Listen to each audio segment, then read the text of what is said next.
épître incitant à l'union et à l'entente et appelant à renoncer à la division et à la divergence. Wa fiikum barakallah. Louange à Allah, le Seigneur des mondes, prière d'Allah. Voilà.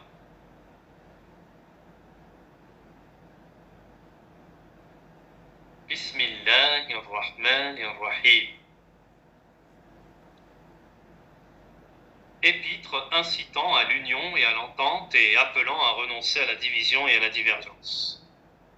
Louange à Allah, le Seigneur des mondes, prière d'Allah, et paix sur notre prophète Mohammed, ainsi que sur sa famille, ses compagnons et ceux qui l'ont suivi dans les bonnes œuvres jusqu'au jour de la résurrection. Sachons qu'Allah, exalté soit-il, Allah, exalté soit-il, a dit dans son livre sublime: ô vous qui croyez, craignez Allah d'une crainte véritable et ne mourrez surtout pas autrement qu'en étant musulmans. Attachez-vous tous à la corde d'Allah et ne vous divisez pas. Souvenez-vous du bienfait dont Allah vous a gratifié lorsque vous étiez ennemis les uns des autres. Il a mis la concorde entre vos cœurs, si bien que par son bienfait vous êtes devenus des frères. Vous étiez au bord d'un abîme de feu et il vous en a sauvés. De même, Allah fait clairement connaître ces signes en sorte que vous soyez guidés. Il nous a ordonné de nous rappeler le bienfait qu'il nous a accordé. C'est que nous étions ennemis les uns des autres et qu'il a rétabli la concorde entre nos cœurs, faisant ainsi de nous des frères par un effet de sa grâce. Il nous a recommandé de veiller à ce que notre parole soit unique. C'est ainsi que nous pouvons constituer une communauté forte et éminente.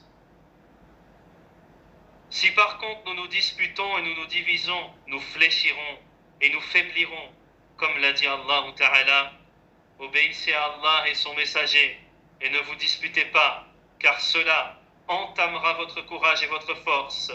Armez-vous de patience et sachez qu'Allah est avec les patients. Il incombe aux étudiants en quête de savoir en particulier et aux musulmans de manière générale de renoncer à tout ce qui susciterait la rancune et la haine entre eux, et d'avoir un seul objectif et une seule prédication, qu'ils ne manifestent rien qui puisse procurer à leurs ennemis une mauvaise joie, à leurs dépens comme la division, la dispute entre eux, l'échange de surnoms injurieux, la haine et l'inimitié. Ces mauvais comportements constituent vraiment une arme destructrice qui mettra à genoux les musulmans et poussera les ennemis à les dominer. Et pourtant qu'ils se disputaient et se querellaient, et pendant qu'ils se disputaient et se querellaient, leurs ennemis jouiront de ce spectacle et se diront: ces musulmans nous ont épargné la peine de semer la discorde entre eux. Chacun de nous doit excuser son frère dans la foi quand il n'est pas d'accord avec lui. C'est une affaire dont la solution nécessite un certain effort de réflexion et d'investigation ijtihad. Il faut savoir que dans les affaires de ce genre, la solution à laquelle conduit l'ijtihad de l'un n'est pas un argument probant qui s'impose aux autres, mujtahid. L'argument probant, c'est qu'Allah et son messager, c'est ce qu'Allah et son messager ont dit. Quand la divergence d'opinion est une divergence concevable par la religion, elle n'est pas entachée de péché et d'opiniâtreté. Nos cœurs doivent être ouverts à cette divergence. Rien n'empêche à ce moment-là de s'engager dans une discussion calme dans le but d'arriver à la vie juste. C'est ce que les compagnons faisaient. Quant à se servir de la divergence qui est concevable par la religion pour susciter la haine, l'inimitié et l'esprit partisan, cette voie est contraire à celle des compagnons et de leurs pieux prédécesseurs, radiyallahu anhum. Quand l'homme réfléchit un peu et médite la charia, il constate qu'elle est venue avec ce qui suscite l'entente et l'amour, et qu'elle met en garde contre ce qui engendre la division et la haine.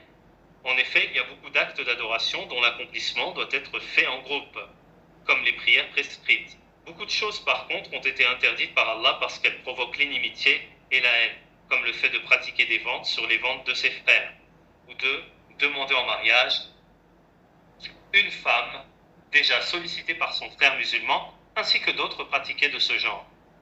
Mon conseil à mes frères est de craindre Allah envers eux-mêmes et envers leur communauté, de ne pas se disputer, car cela entamera leur courage et leur force. J'implore Allah de nous inspirer par son aide providentielle, de faire ce qu'il aime et agrée. Louange à Allah, le Seigneur des mondes, prière et paix d'Allah sur notre prophète Mohammed ainsi que sur sa famille et ses compagnons. Cheikh Al-Uthaymin écrit le 29/3/1416, équivalent au 17 août 1995. Rahimahullah ta'ala.